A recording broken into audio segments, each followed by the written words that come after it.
மாண்புமிகு சட்டமன்ற உறுப்பினர்களே, எனது பணிவான வணக்கங்களை தெரிவித்துக் கொண்டு தமிழ்தாயின் திருவருளையும் மக்கள் நலனையே வழிகாட்டியாக கொண்டும் எத்திக்கும் ஒலிக்கும் எங்கள் தலைவர் மாண்புமிகு தமிழ்நாடு முதலமைச்சர் தளபதியார் அவர்களின் நலத்திட்டங்களை புவியெங்கும் பரப்பும் பெரும் பொறுப்போடு இந்த ஜனநாயக பேரவையில் எனது கன்னி பேச்சை தொடங்குகிறேன். மாண்புமிகு பேரவைத் தலைவர் அவர்களே, எங்களுக்கு முகவரி வழங்கி மற்ற கட்சிகளுக்கு முடிவுரை எழுதி வரலாற்று சிறப்புமிக்க வெற்றினை பெற்ற எங்கள் தளபதியார் அவர்களை வணங்குகின்றேன்.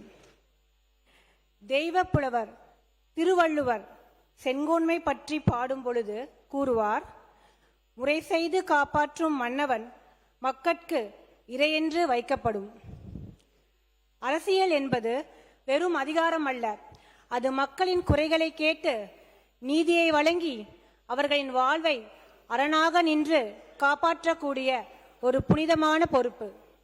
அந்த பொறுப்பை நிறைவேற்றவே உங்கள் வீட்டு பிள்ளையாக மாண்புமிகு எங்கள் முதலமைச்சர் தளபதியார் இருக்கின்றார்.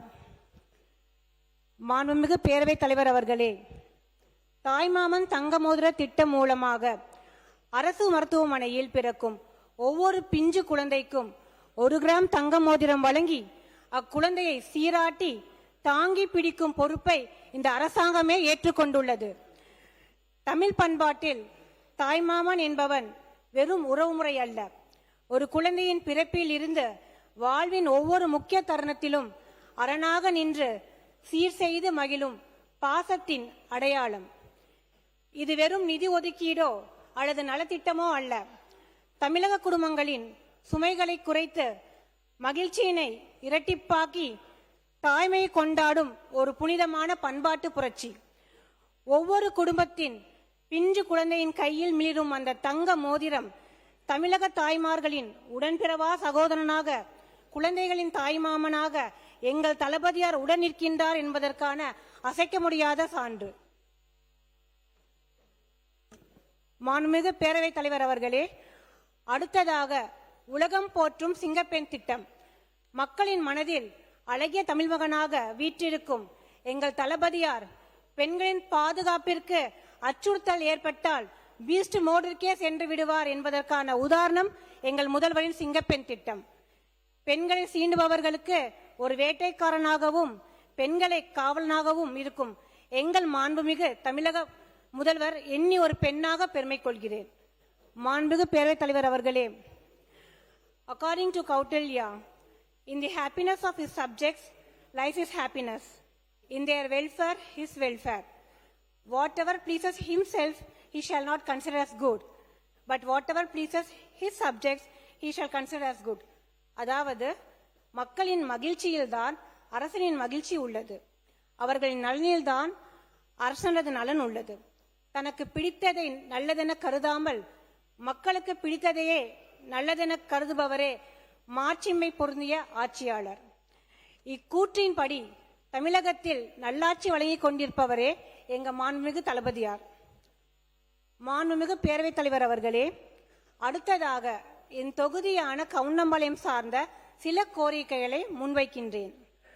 என்னுடைய தொகுதியான கவுண்டம்பாளையத்திற்கு உட்பட்ட சில பகுதிகளில் அரசு புறம்போக்கு நிலங்களில் 40-50 வருடங்களாக மக்கள் வசித்து வருகிறார்கள். அவர்கள் மின்கட்டண ரசீது போன்ற முறையான ஆவணங்களை வைத்துள்ளார்கள். இருப்பினும் இதுவரை இவர்களுக்கு பட்டா வழங்கப்படாததால் பொருளாதார உரிமைகள் மற்றும் வாய்ப்புகள் மறுக்கப்படுகிறது. உதாரணமாக, அவர்கள் முன்னேற்றத்திற்கு வங்கியில் கடன் வாங்க இயலாத சூழல், வாழும் இடத்தில் இருந்து வெளியேற்றப்படுவோமோ என்றும் அச்சம் போன்ற இன்னல்களுக்கு ஆளாகிறார்கள். முந்தைய ஆட்சியில் புறக்கணிக்கப்பட்ட இப்பகுதி மக்களின் நீண்டகால கோரிக்கைகளை ஏற்று மாண்புமிகு வருவாய் மற்றும் பேரிடர் மேலாண்மை துறை அமைச்சர் அவர்கள் உடனடியாக தலையிட்டு அம்மக்களுக்கு வீட்டுமனை பட்டா வழங்கி அவர்களின் வாழ்க்கை தரத்தை மேம்படுத்தி தருமாறு தாழ்மையுடன் கேட்டுக்கொள்கின்றேன். மாண்புமிகு பேரவைத் தலைவர் அவர்களே, எனது தொகுதிக்கு உட்பட்ட பெரியநாயக்கன்பாளையம் பகுதியில் அரசு மருத்துவமனையில் செயல்பட்டு வருகிறது. இதில் நாள்தோறும் நூற்றுக்கணக்கான நோயாளிகள் வருகை தருகிறார்கள். மேலும் சுற்றியுள்ள பகுதிகளில் இருக்கும் மலைவாழ் மக்களும் இந்த மருத்துவமனையை நம்பி உள்ளனர். இதில் இருக்கும் அறுவை சிகிச்சை மையத்தினை மேம்படுத்தவும், மேலும் மேம்படுத்தப்பட்ட மருத்துவ சேவைகளுக்கான விபத்து சிகிச்சை மையம் மற்றும் அவசர சிகிச்சை மையங்களை ஏற்படுத்தவும், அதற்கு தேவையான மருத்துவ உபகரணங்களை விரைவில் வழங்கி உதவுமாறு மாண்புமிகு மக்கள் நல்வாழ்வு மற்றும் குடும்ப நலத்துறை அமைச்சர் அவர்களை கேட்டுக்கொள்கின்றேன். என் அன்பிற்கினிய கவுண்டம்பாளையம் தொகுதி மக்களே, உங்கள் ஒவ்வொரு நம்பிக்கைக்கும் நான் பொறுப்பாக இருப்பேன். உங்கள் ஒவ்வொரு கோரிக்கைக்கும் நான் குரலாக இருப்பேன். உங்கள் ஒவ்வொரு கனவுக்கும் நான் பாலமாக இருப்பேன். என் உயிர் உள்ளவரை, என் மூச்சுள்ளவரை, என் கடைசி துளி வியர்வை உள்ளவரை கவுண்டம்பாளையத்திற்காகவே உழைப்பேன். இது என் வாக்குறுதி அல்ல, என் வாழ்நாள் சத்தியம். இறுதியாக, எனக்கு முகவரி அளித்து மக்களுக்கு சேவை செய்ய வாய்ப்பளித்த மாண்புமிகு முதலமைச்சர் தளபதியார் அவர்களுக்கு எனது நெஞ்சார்ந்த நன்றியை தெரிவித்துக் கொள்கின்றேன்.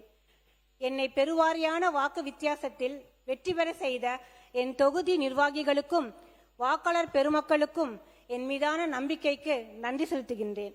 இம்மாமன்றத்தில் எனக்கு வாய்ப்பளித்த மாண்புமிகு பேரவைத் தலைவர் அவர்களுக்கும் எனது மன்மாத நன்றியை தெரிவித்துக் கொள்கின்றேன். வாழ்க ஜனநாயகம், வளர்க தளபதி புகழ், வெல்லட்டும் மக்கள் நலன். தமிழ் வணக்கம்.